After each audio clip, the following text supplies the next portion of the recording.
How to log in into my MyHTspace portal account. So the very first thing that you want to do is head over to any of your web browser.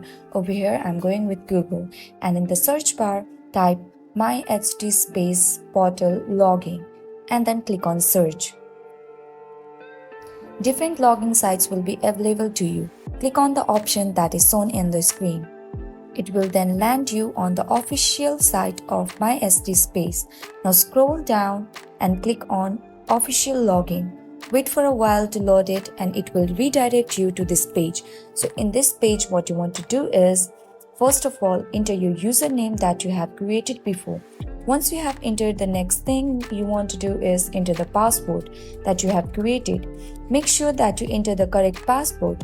Once you have entered your username and the password, click on login and you will be successfully logged into your specific account. And that's it. That's how you will be able to log into your MyHTspace portal account. Hope this tutorial was helpful. Don't forget to like, share and subscribe. Thanks for watching.